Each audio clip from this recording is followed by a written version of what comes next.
자, 계속해서 이제 정비사업 시행자 관련한 주제 볼게요. 자, 정비사업 시행자에서는 제일 중요한 주제가 조합이에요. 그래서 조합에서 낼 것만 해도 무지막지하게 많습니다. 그래서 앞에 총론, 시행자 종류 등에 관한 부분은 한두 개의 주제로 딱딱 끊어가셔야 돼요. 그래서 일단은 우리 사업, 정비사업의 종류부터 보게 되면 주거환경 개선, 자, 주거환경 관리, 재개발, 재건축, 가로주택 정비사업, 자, 그 다음에 도시환경 정비사업 등 요렇게 나누어서 볼 수 있겠고요.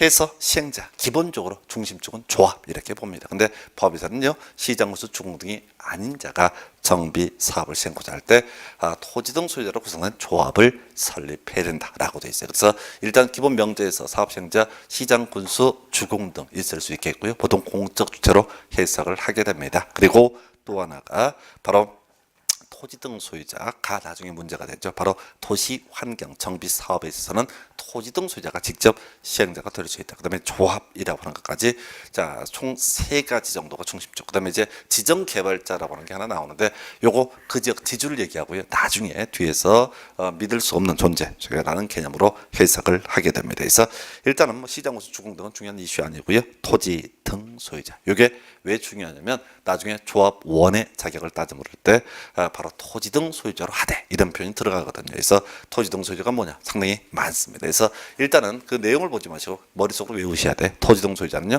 토지 소유자, 건축물 소유자, 지상권자, 이게 중심축이에요. 그래서 토지 등 소유자는 뭐라고요? 토지 소유자, 건축물 소유자, 지상권자. 지상권자가 중요한 포인트가 되는 거예요. 그래서 일단 3명을 가리켜서 토지 등 소유자. 그런데 정비사업은요, 기본적으로 정비구역 안에서 이루어지거든요. 그래서 토지 등 소유자는 정비구역 안에 토지 소유자, 건축물 소유자, 지상권자 이렇게 얘기를 하게 됩니다. 그래서 정비구역 안에 토지 소유자, 건축물 소유자, 지상권자를 묶어서 뭐라 부른다? 토지 등 소유자라고 부르게 됩니다. 이게 중심축이에요. 한편 가로주택 정비사업은요, 가로구역 안에 토지 소유자, 건축물 소유자, 지상권자 이렇게 가는 거예요. 그런데 출제하는 포인트는요, 재건축이죠. 재건축은요, 쓱 보게 되면 뭔 소리인지 알아먹을 수 없어요. 그래서 결국은 토지 소유자와 건축물 소유자가 포함이 되고요. 아무리 눈을 씻고 찾아봐도 지상권자는 포함되지 않습니다. 그래서 시험 문제 구성을 할 때는 항상 내는 게 뭐라고요?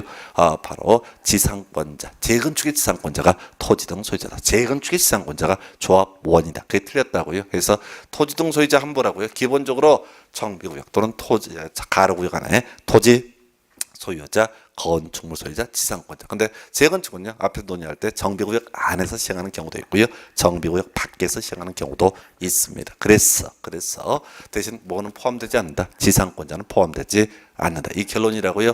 다음 중 토지 등 소유자를 고르시오. 이게 중요한 게 아니라 아닌 것을 외우고 들어가야 돼요. 아닌 게 뭐라고요? 재건축의 지상권자는 토지 등 소유자가 아니다. 이게 결론이 되겠습니다. 자, 그리고 요거랑 같이 이제 맞물려가는 것이 토지 등 소유자의 산정 방법에서 재건축은 볼 거 없고요. 우리 이제 토지 등 소유자가 뭐라고 했어요? 토지 소유자, 건축물 소유자, 지상권자를 묶어서 부를 때 뭐라고 한다? 토지 등 소유자 이렇게 외우기로 했습니다. 자, 그래서 나오는 결론이 중요한데요. 이 머릿수를 어떻게 산정할 것인가 라고 하는 것. 나중에 이제 과반수의 동의를 받아라 뭐 이런 표현 나오거든요. 그러면 이 과반수를 얘기함에 있어서 전체 숫자를 먼저 계산을 해봐야 돼요. 그래서 일단 무조건 한 명으로 계산합니다. 그래서 어떻게 법이 되어 있냐면, 자, 수인 하나의 필지 또는 하나의 건축물이 수인의 공유에 속한다. 그러면 이때는 몇 명으로 계산한다? 한 명으로 계산한다. 두 번째, 한 사람이 다수의 필지, 다수의 건축물을 가지고 있다라고 할때라도 이때는 어떻다? 한 사람으로 계산을 하게 된다. 그리고요, 토지의 지상권 설정돼 있어도 다 토지 소유자와 지상권자를 대표하는 한 사람을 토지 등 소유자로 본다 해서, 자, 그리고 이제 따지면 남는 것이 토지 소유자와 바로 건축물 소유자가 다른 경우, 이때만 각 1인을 뭘로 본다? 토지 등 소유자 해서 한 명으로 계산은 각각 1인을 토지 등 소유자로 계산한다 할 것이고요. 다시 정리하면 이렇습니다. 지금 토지 등 소유자라고 하는 것은 토지 소유자, 그 다음에 건축물 소유자, 그 다음에 지상권자 이렇게 총 3명이 중심축이 되게 된다고요. 어차피 재건축은 지상권자가 빠지기 때문에 시험에 나오지 않습니다. 그랬을 때, 자, 요거 이제 경우수를 따졌을 때 한 사람이 다수의 필지, 다수의 건축물을 가지고 있으면 한 사람을 본다. 또 자, 뭐가 하나의 토지 또는 하나의 건축물 여러 명이 공유하고 있어도 한 사람으로 계산한다. 그리고 토지의 지상권이 설정돼 있으면 대표는 한 사람을 토지 등 소유자로 보고요. 마지막 쟁점 토지 소유자, 건물 소유자가 다를 때는 이들 어떻게 다 각 1인을 토지 등 소유자로 계산한다. 그래서 요건 밑에 문제 가지고 한번 볼까요? 자, 각 필지별로 재개발이라고 되어 있고요. 토지 등 소유자의 수를 구하시오라고 되어 있습니다. 1번지를 보니까 토지 소유자 한 명 있죠? 그러면 1번지에서 나오는 토지 등 소유자는 한 명 이렇게 가는 거예요. 두 번째요.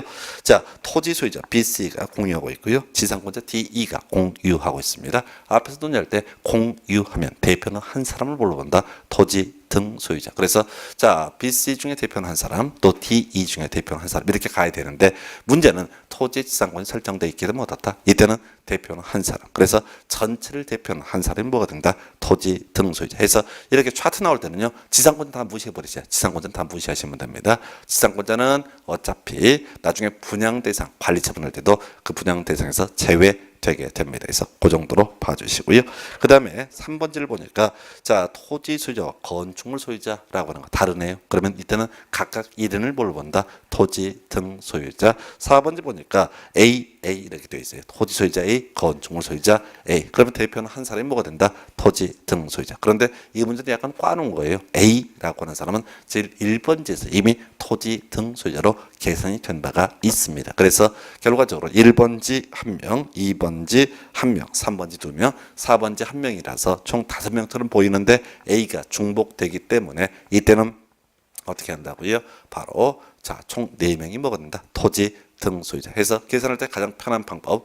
자, 공유하고 있으면 대표는 한 사람, 그리고 자, 한 사람이 다수 필지 한 사람 이렇게 갈 것이고, 토지와 건물이 토지 소유자와 지상권자가 다를 때는 대표는 한 사람에서 이런 식의 문제, 지상권자는 무조건 버리시면 돼요. 그러면 계산이 훨씬 더 쉬워지게 됩니다. 그래서 자, 정리합니다. 토지 등 소유자, 재건축을 제외하고 기본적으로 정비구역 안에 토지 소유자, 건축물 소유자, 지상권자 이렇게 가게 될 것이고요. 그리고 나서 지금 문제가 되는 것들 바로 토지 등 소유자를 산정할 때는 공유하면 대표는 한 사람이 다수의 필지 등 한 사람, 그리고 토지의 지상권 설정됐어도 대표는 한 사람. 누가 됐냐는 중요한 게 아니에요. 그리고 나서 토지와 건물 소유자가 다를 때는 각 1인을 토지 등 소유자로 산정하게 된다 해서 그 정도까지가 토지 등 소유자의 산정 방법 이렇게 정의를 합니다. 자, 그 다음에 이제 141페이지 정비사업별 시행자라고 해서 제일 어려운 파트죠. 앞에서 논의할 때 이 정비사업 시행자는 시장구수 주공 등이 아니다 라고 한다면 기본적으로 조합이 시행자가 된다라고 봤습니다. 물론 이 조합 외에 도시환경 정비 사업에 있어서는 토지 등 소유자가 조합을 설립하지 않고도 직접 시행자가 될 수 있다. 이걸 사안을 단순화시키면요. 이렇게 되어 있죠. 자, 주거환경 개선 사업에 있어 시행자는 누가 된다? 시장, 군수, 주공 등 이렇게 되어 있고요. 그래서 나중에 동의요건 요거 하나 따로 출제 포인트가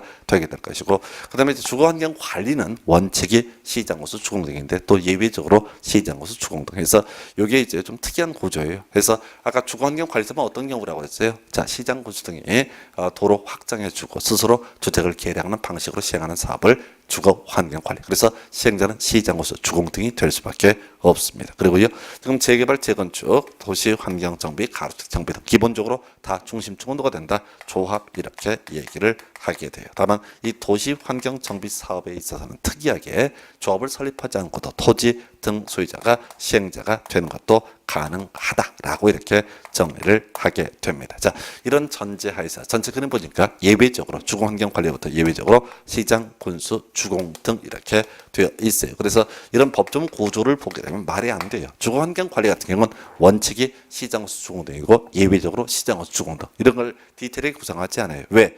시험 문제는 어디서 내야 된다고요? 조합에서 주로 출제가 돼야 돼요. 자, 여기서는 이제 굳이 하나 기억한다면 중심축은 자, 주거환경 개선을 제하고는 주거환경 개선과 관리를 제하고는 중심축이 조합이 될 텐데 도시환경 정비 사업에 있어서는 누구도 시행자가 될 수 있다. 바로 도시환경 정비 사업에 있어서는 누구도 토지 등 소유자. 이건 별건 아니고요.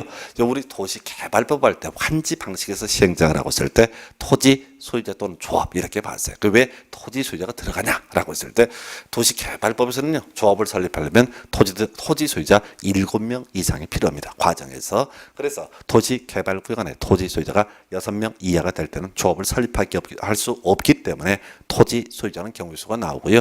정비법에서는 조합을 설립하는 뒤에서 나올 텐데 바로 토지등 소유자 5명 이상이 필요하거든요. 그래서 자 우리가 상가 재건축, 공장 재건축할 때는 경우에 따라서 법인이 다 갖고 있는 경우 있거든요. 그래서 토지등 소유자 시행자가 되는 경우가 있다 해서 뭐 직접 이게 시험 문제 포인트는 아닌데 뒤에서 이런저런 얘기를 할 때 어떤 주제가 되게 됩니다. 그래서 이렇게 보셨고요. 지금 이제 19회 때 문제 구성됐나요? 자, 또 외울 숫자가 나와 있네요. 자, 우리 주거환경 개선 사업에 있어서 시행자, 시장, 군수, 주공 등이라고 되어 있고요. 예, 동의요건 외우셔야 됩니다. 그래서 3분의 2, 과반수 2분의 1 나와 있죠. 해서 자, 요거는 문장을 갖고 외우려고 하시면 안 돼. 제일 큰 수가 뭡니까? 3분의 2. 그다음에 과반수, 그 다음에 뭐라고요? 2분의 1 이렇게 가는 거예요. 그래서 요거는 제일 앞에가 3분의 2, 두 번째가 과반수, 그 다음에 지금 세입자 수가 토지등 소유자의 2분의 1 이하일 때 세입자의 동의는 요하지 않는다. 이런 논리 구조가 될 텐데 이 밑에 문제 나와 있잖아요. 제일 앞에가 뭐라고요? 3분의 2. 두 번째가 뭐라고요?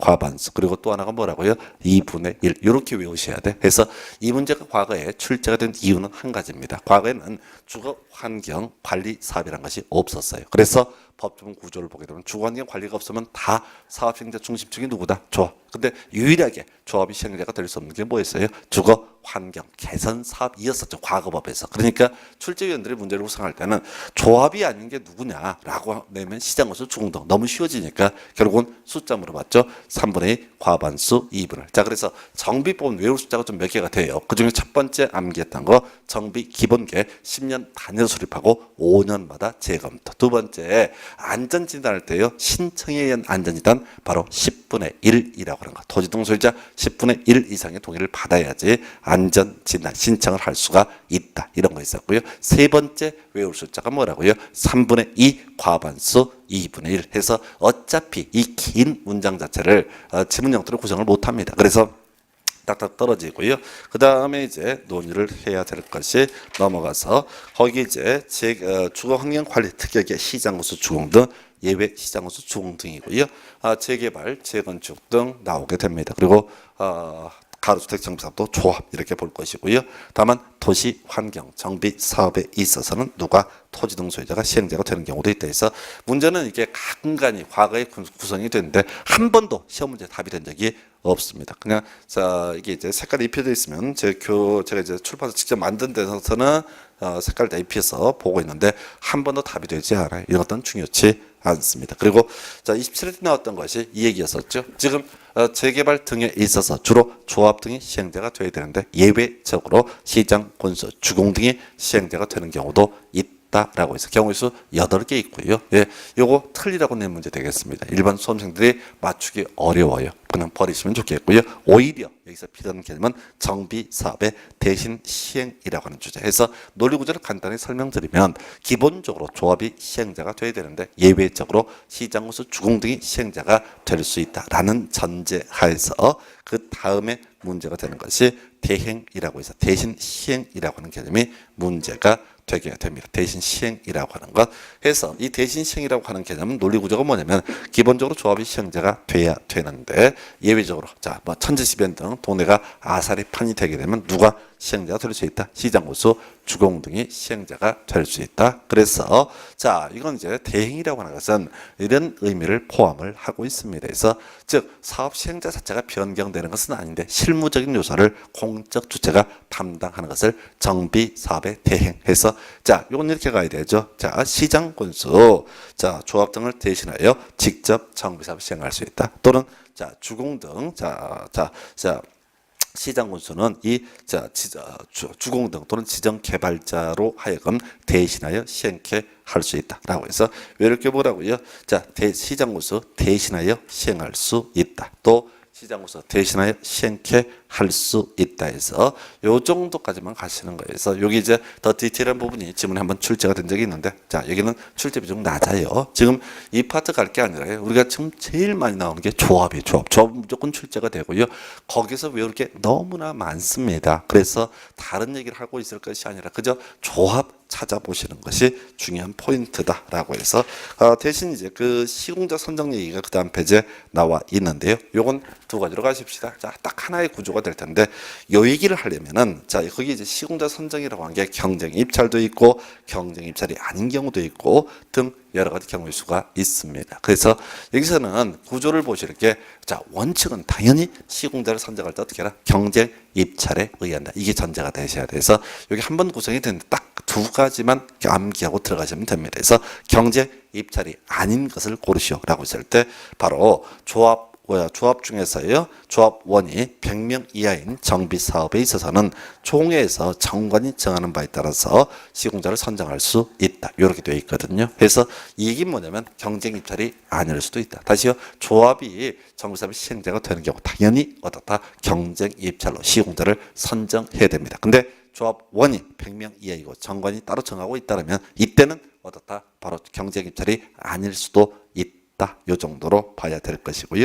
그 다음에 이제 또 하나가 토지 등 소유자 얘기 나와 있습니다. 그래서 우리 어디에서 바로 도시 환경 정비 사업에 있어서 시행자, 토지 등 소유자가 되는 경우가 있었고요. 예, 이런 경우 규약이 정하는 바에 따라서 시공자를 선정한다라고 해서 이 얘기도 뭐냐면 바로 경쟁 입찰이 아닐 수 있다. 뒤에 얘기는 볼 것도 없어요. 어차피 종국적으로는 경쟁 입찰에 따르게 된다. 이런 의미이기 때문에 그 문장 읽고 있을 시간이 없거든요. 자, 이게 이제 우리가 정비사업을 시행함에 있어서 시공자의 선정 관련해서 정리해 볼까요? 시공자의 선정과 관련해서 시공자를 선정 함에 있어서 경쟁 입찰이 아닌 것 두 개만 딸랑 외우시는 거야. 자, 하나가 조합원 100명 이상 조합원이 100명 자 이하인 조합 이런 조합에 있어 일정한 경우 자 경쟁 입찰에 의하지 아니할 수 있다. 그리고 사업 시행자가 토지 등 소유자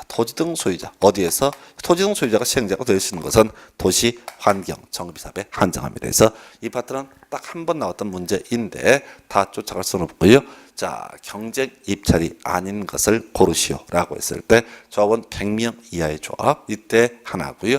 또 하나가 도시환경 정비사업에서 시장 군수주공 등이 지금 토지 등 소유자가 시행자가 되는 경우는 규약이 정하는 바에 따라 좀 더 구체적으로 얘들은 경쟁 입찰이 아니할 수 있다. 그래서 이 얘기를 어디서 이제 비슷한 주제로 공부를 했었냐면 저기서 했었죠. 도시개발법 수용 방식으로 도시개발 사업을 시행을 해감에 있어서 도시개발 사업을 시행을 해감에 있어서 뭐 그런 게 있어요. 자, 조성 토지 등을 공급하는 방법 원칙은 뭐야? 경쟁 입찰 그리고 예외로서 수의계약과 추첨 등이 존재하게 됩니다. 문제는 그거죠. 그래서 이 수의계약이라고 하는 거 경우의 수가 8개가 있는데 외울 수 없고요. 추첨 2가지 외우자고 그랬습니다. 그래서 단독주택 중에서 단독주택 용지의 경우 그 부지면적 330 이하였을 때 이때는 추첨의 방법 그리고 공공택지라고 하는 것도 추첨의 방법 그래서 결과적으로 2개를 제외하고는 다 수의 계약 이렇게 가는 거예요. 그다음에 경쟁 입찰은 그것들 추첨도 아니고 수의 계약도 아닌 경우를 상정하기 때문에 경쟁 입찰은 다 틀린 편 이렇게 가셨거든요. 그래서 지금 도시 및 주관경 도시 정비법에서 시공자 선정 관련해서는 경쟁 입찰이 아닌 것 2개만 외우신다고요. 조합원 100명 이하인 조합에 있어서 그리고 도시 환경 정비사업에서 토지 등 소유자가 시행자가 되는 경우 이런 경우에는 시공자 선정함에 있어서 바로 경쟁 입찰이 아닐 수 있다. 이 정도까지 가겠습니다. 자, 이제 본론 들어가는 거예요. 지금 제일 중요한 게 매년 출제가 되는 것이 조합에 관한 부분이 되겠습니다. 그래서 우리 정비사업 시행자 중심축은 뭐가 된다고요? 조합이라고 봤던 것인데요. 자, 그런데 우리 이제 교재 순서를 보니까 조합 설립 추진위원회라고 하는 것이 나와 있습니다. 그래서 이 조합 설립 추진위원회라고 하는 개념 법에서 이렇게 표현을 합니다. 조합을 설립하고자 할 때 중간 날려버리고 추진위원회를 구성해서 시장구조의 승인을 받아야 된다. 이렇게 돼 있어요. 그래서 지금요. 근데 이 위에 보니까 원칙이라는 표현을 쓰고 있어요. 그러면 이제 우리 법조문 구조에서 원칙이 있고 예외가 있다라고 한다면 원칙은 시험에 내면 출제 오류 시비가 나오게 됩니다. 그래서 시험에는요 예외만 출제가 됩니다.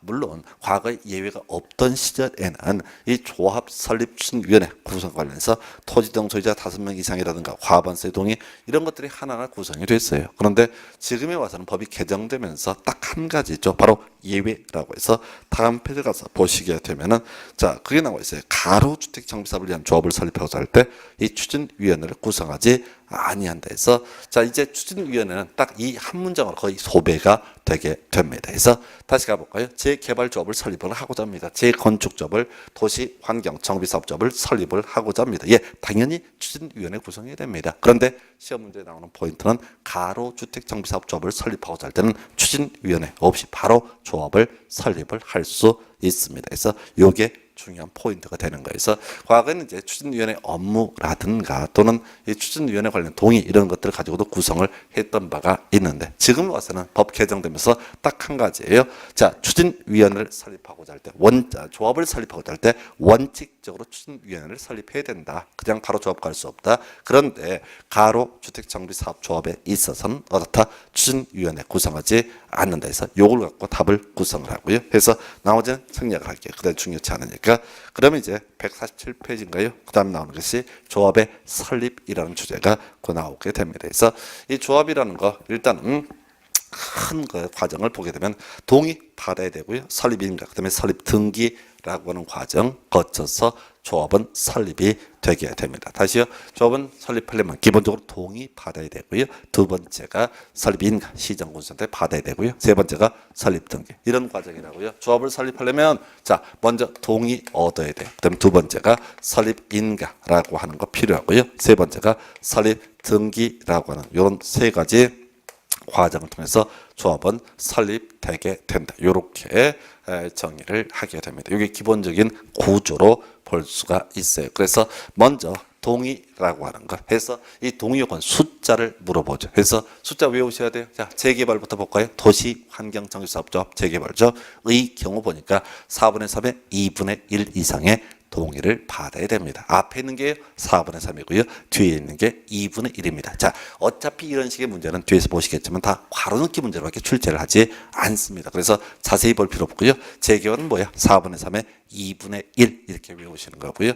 그 다음에 가로주택 정비 사업에 있어서는 10분의 8에 3분의 2라고 외우시면 됩니다. 자, 정비법 외우실 숫자가 많네요. 제일 처음에 나왔던 것이 정비기본계 10년 단위로 수립하고 5년마다 재검토. 두 번째 안전진단 신청할 때 10분의 1 이상의 동의를 받아야 된다. 이런 것들이 있었지요. 그리고 앞에서 주거 환경 개선 사업의 동의 요건 자 3분의 2의 과반수의 2분의 1 이렇게 이제 숫자 외웠었고요. 네 번째 외울 숫자가 자 재개발이라고 하는 거 4분의 3의 2분의 1 이렇게 얘기를 합니다. 예, 그다음에 가로주택 정비사업은요 10분의 8에 3분의 2라고 얘기를 합니다.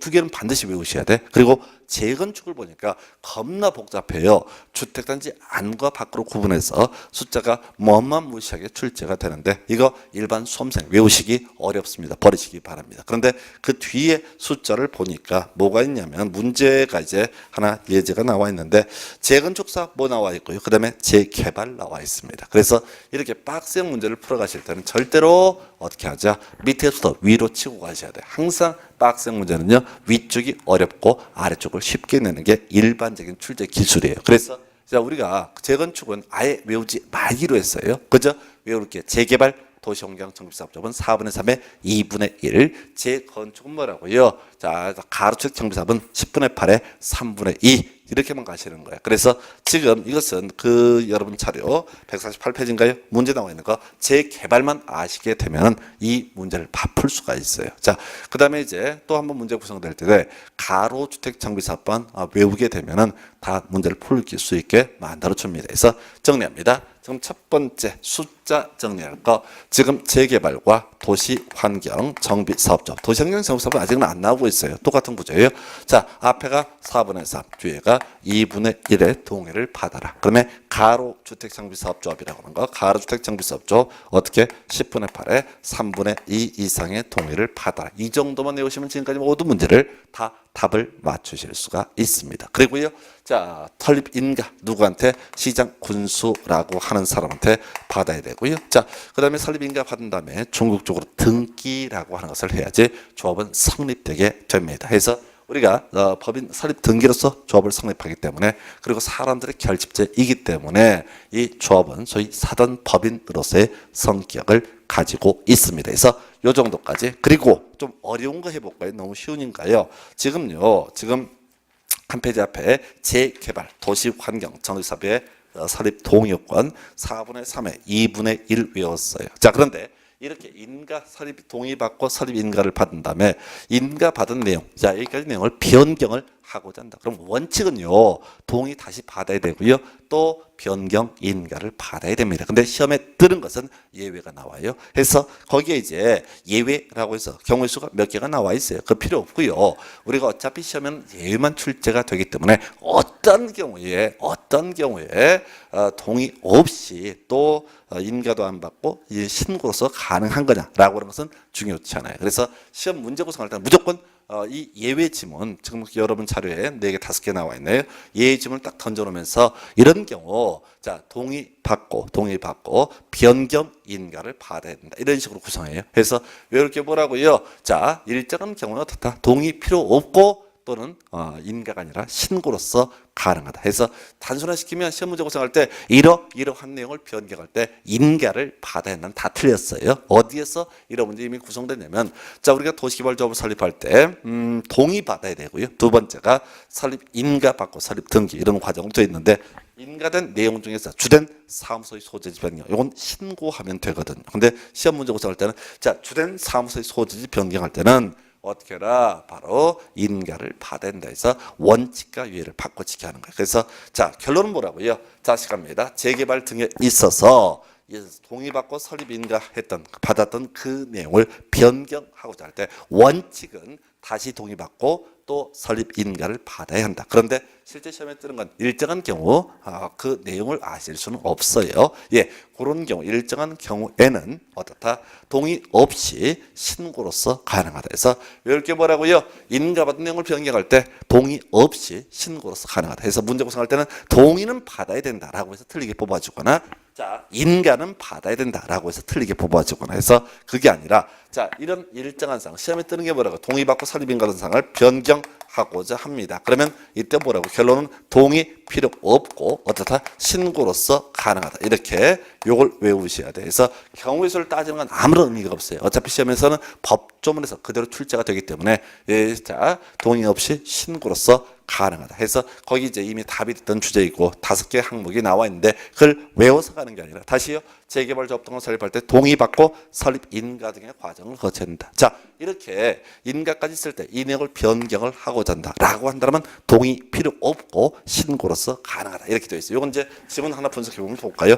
거기에 자 147페이지인가요? 두 번째 박스 건축물의 매매로 인해서 어쩌고 저쩌고 해서 조합원의 동의 없이 신고하고 변경할 수 있다. 이게 오른편 그 당시에 답이 됐던 지문이 되겠습니다. 그래서 이렇게 뭐라고요? 일정한 사항은 어떻다? 동의 없이 신고로서 변경할 수 있다라고 하는 요걸 갖고 답을 구성합니다. 그래서 요 파트를 정리하면 이런 식이에요. 다시 자 조합을 설립하려면 기본적으로 동의 받아야 된다. 시장 건설 때 인가 받아야 됩니다. 구체적인 동의 요건으로서 재개발은 4분의 3에 2분의 1이라고 하는 거 이렇게 되어 있고요. 가로주택 정비사업은 10분의 8에 3분의 한편 재개발 조합 등에 있어서 이 인가받은 내용을 변경을 하고자 한다라고 한다면 어떻다? 일단 동의 없이 신고로서 가능하다. 동의 없이 신고로서 가능하다. 이것만 외우셔야 돼요. 그래서 여기 나중에 가게 되면 똑같이 사업적인 인가 받고 일정한 내용을 변경을 하고자 한다라든가 관리청객 인가를 받고 나서 일정한 내용을 변경을 하고자 한다. 뭐 이런 것 뜨게 되면 무조건 뭐라고요?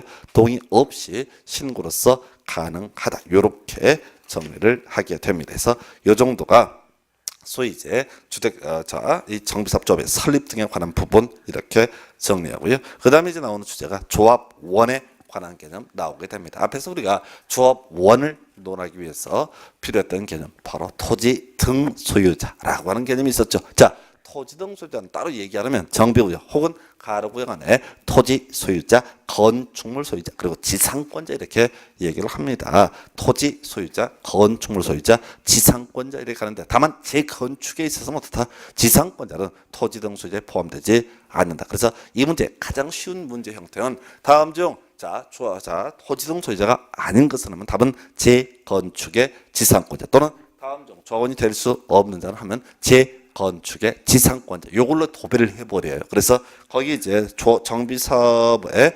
조합원은 토지 등 소유자로 하되 토지권 또는 건축물의 소유권과 지상권 수인에 속하는데 수인을 대표하는 1인을 조합원으로 본다. 이런 명제 나와 있죠. 그래서 그저 외울 게 뭐라고요? 조합원은 토지 등 소유자. 따라서 자 재건축의 지상권자는 어떻다? 조합원이 될 수 없다. 좀 응용 들어가면 자 정비구역 밖에 재개발의 지상권자 이런 사람도 조합원 또 토지 등 소유자가 될 수가 없다. 왜? 토지 등 소유자의 기본 정의 자체가 정비구역 안에 토지 소유자, 건축물 소유자, 다만 지상권자 제외라고 하는. 그리고 이제 나오게 되는 것이 중간에 이제 토지 등 소유자라고 할지라도 재건축과 가로주택 정비 사업에 있어서는 동의 한자로 한한다. 이렇게 이제 법이 되어 있네요. 그래서 이건 아직까지 한 번도 구성이 안 됐어요. 그래서 논리 구조가 뭐냐면 이 재건축이라든가 가로주택 정비 사업이라고 하는 것은 논리 구조가 우리가 이제 공법의 영역에서 공부를 하고 있지만 본질적으로 사유재산권 영역에 해당이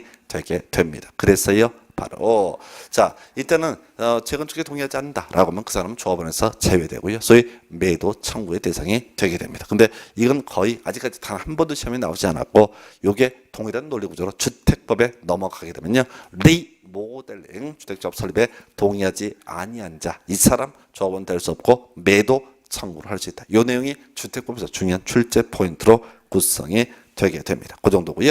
그 다음에 나와 있는 것이 조합원 지위 양도라고 하는 것. 자, 이거 필요 없어요. 그저 내용 몰라도 지금까지 문제 핵심은 뭐라고요? 바로 토지 등 소유자의 기본 정의 요거 가지고 따라서 재건축의 지상권자 토지 등 소유자가 될 수 없다. 요것만 이제 논의를 하는 건데 교재 이제 사이드 지문 구성을 간단하게 설명을 드리겠습니다. 그래서 자 이 조합원이라고 하는 것의 지위 조합원 지위의 양도라고 하는 거 가능할 것이냐 했을 때 예 가능하지요. 가능하죠. 조합원 지위 양도는 가능합니다. 원칙은 어떻다? 원칙은 양도할 수 있다. 요거 시험에 안 나오겠죠. 너무나 당연하니까. 요 얘기는 여러분들이 공인중개사법 파트에서 공부하게 되는 부동산 거래 신고 등에 관한 법률을 보게 되면 신고 항목에 분양권이 있고요. 입주권이죠. 입주권. 그래서 이 입주권이라고 하는 개념이 입주권이라는 개념이 뭐라고요?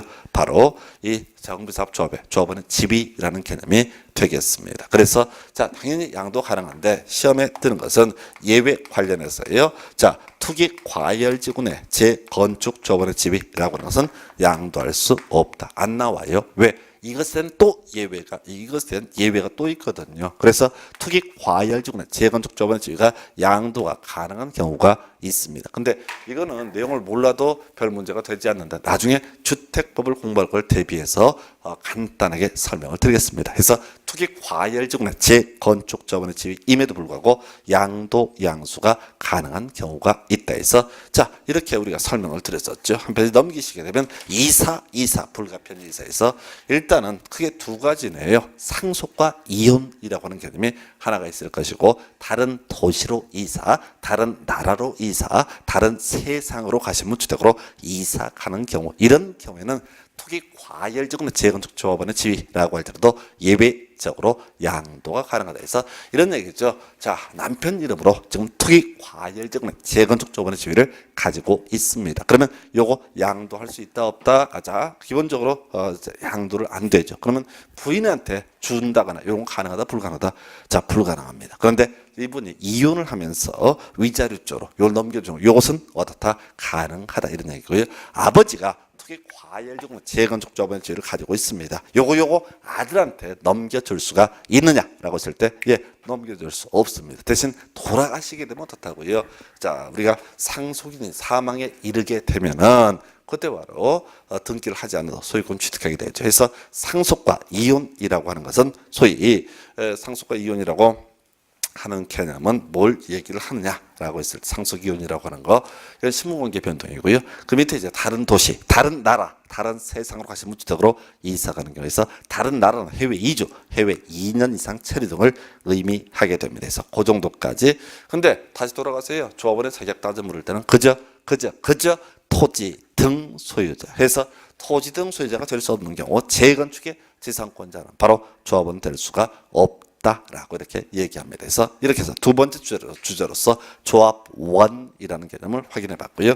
세 번째 임원이라고 하는 거. 이 임원 파트는 지문 자체가 대단히 간단하죠. 몇 개 되지 않습니다. 그래서 일단 조합장은요, 조합을 대표하고 대의원의 의장 등이 되게 된다라고 해서, 자, 임명제는 그 뭐랑 이제 관련이 되냐면 그 다음 페이지 가면 제일 마지막 문장이 있어요.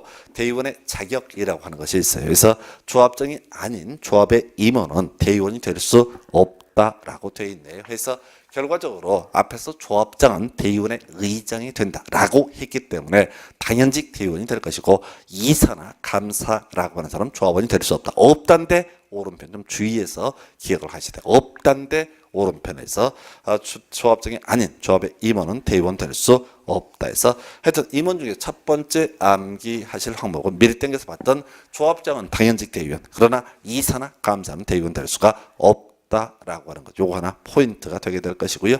그 다음에 151페이지인가 제일 위에 감사가 조합을 대표한다 나와 있죠. 외울 게 뭐라고요? 감사가 조합을 대표한다. 앞에 어떤 표현이 들어가고가 중요한 게 아니에요. 그저 외울 게 뭐라고요? 감사가 조합을 대표한다. 물론 지문 구성할 때 조합장의 자기를 위한 조합과의 계약 또는 소송, 또는 이사의 자기를 위한 조합과의 계약 또는 소송, 이렇게 뜬다고요. 그저 외울 게 뭐라고요? 감사가 조합을 대표한다. 감사가 조합을 대표한다. 중요한 명제. 그 다음에 이제 겸할 수 없다. 겸직은 할 수 없다. 계속 반복되고 있죠. 어디랑? 도시개발법에서도 감사가 조합을 대표한다. 겸할 수 없다. 이런 것들 나왔었고요.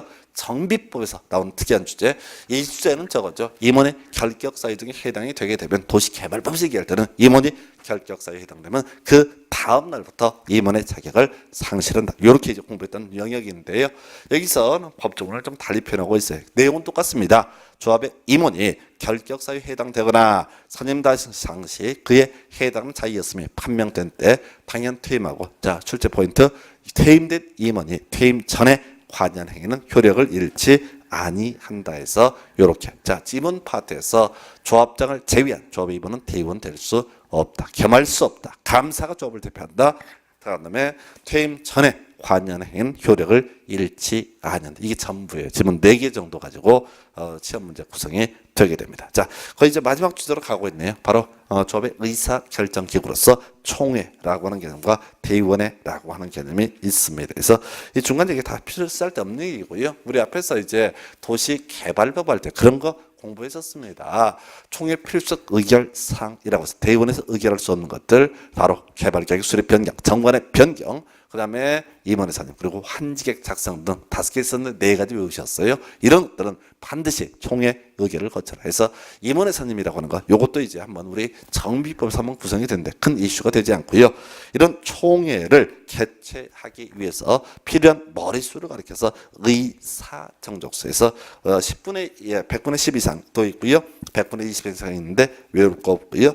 한편 의결정족수 해서 의사정족수가 충족이 돼서 총회를 개최했습니다. 그래서 어떤 사안을 결정하기 위해서 필요한 최소한의 머릿수를 가리켜서 의결정족수. 그래서 우리가 외울 것이 의결정족수 3분의 2 이상의 동의를 받아야 되는 케이스 있어요. 그 중에서도 정비사업비 100분의 10 이상 증가하는 케이스 있겠고요. 그리고 주로 시험 문제 포인트는, 자, 정관의 변경 얘기죠. 그래서 정관의 변경 내용이 조합원의 자격에 관한 사항이거나 조합원의 제명 탈퇴 교체에 관한 사항이거나 혹은 조합의 비용 부담, 정비 사업비의 부담 시기 절차, 그리고 시공자 등의 선정 등에 포함된 내용. 그 다음에 마지막 정비사업 예정구역의 위치 면적에서 요거를 분명히 외우셔야 돼요. 요거 이제 거의 도배를 하는 문제 중에 하나예요. 근데 종류가 참 많습니다. 그래서 이건 묶어서 가셔야 돼. 모든 조합원이 다 모이는 총회에서 의결을 해야 되는 게 뭐냐라고 했을 때 돈 얘기입니다. 조합원의 자격 얘기입니다. 이게 핵심이에요. 그리고 특이한 게 정비구역의 정비사업 예정구역의 위치 및 면적에서, 자, 정비사업비 100분의 10 증가 뭐 이런 거 나와 있죠. 그 다음에 조합원의 자격, 조합원의 제명 탈퇴, 이게 이제 신분상의 관계. 그 다음에 조합의 비용 부담 돈 얘기죠. 정비 사업비 돈 얘기죠. 그리고 또 하나가 뭐가 있다고요? 시공자 역시 돈 얘기가 되겠습니다. 그래서 그리고 특이한 게 뭐라고요? 정비 사업 예정구역의 위치 및 면적, 이런 것들을 변경하고자 할 때 이때는 바로 3분의 2 이상의 의결 의결정족수 필요하다 해서 여기는 중간에 의사정족수 시험 지문에 들을 수 있어요. 상관없어요. 그죠? 시험 문제 답은요. 의결정족수 3분의 크게 가볼까요? 바로 조합원의 지위에 관한 부분하고 돈 얘기하고 그리고 특이했던 것이 뭐라고요? 정비사업 예정구역의 위치 및 면적이라고 하는 것. 다시 조합원의 지위 등에 관한 쟁점, 그다음에 돈 얘기, 그걸 정비사업비라든가 조합의 비용 부담, 시공자 이런 식으로 풀어 쓰고 있는 것이고요. 그리고 자 정비사업 예정구역의 위치 및 면적 이런 것들을 변화를 주고자 한다. 그때는 이게 또 사실은 돈과 직결되거든요. 그래서 바로 의결정족수 3분의 2 이상의 동의를 받아라. 제일 어려운 게 이 파트에서 의결정족수 3분의 나머지는 시험 지문에 뜨더라도 의사정족수 그냥 무시하시고 의결정족수 과반수 무시하시고 그저 의결정족수 3분의 2 이상의 동의를 받아야 한다. 요거 가지고 도배하는 그런 문제 제일 어려워요. 그래서 우리가 도시개발법에서 총회 필수 의결사항만큼이나 어려운 것이 의결정족수 3분의 2 이상의 동의. 다시요. 조합원에 관한 문제, 돈 문제, 그리고 정비구역의 위치, 면적, 정비사업 예정구역의 위치 및 면적 등을 변화를 주고자 한다. 이걸 의결을 하고자 한다라고 한다. 의결정족수 3분의 2 이상의 동의를 받아야 한다. 이렇게 봐야겠고요. 자, 이 정도에서 조합원, 임원, 그 다음에 총회 이런 내용 그리고 조합의 설립 과정 등에서 보셨으면 돼서 하여튼 조합 파트는 많으면 2문제, 3문제까지 나올 수 있는 것이 조합에 관한 주제 잠시 쉬었다가 정비사업 시행 등에 대해서 확인을 하도록 하겠습니다.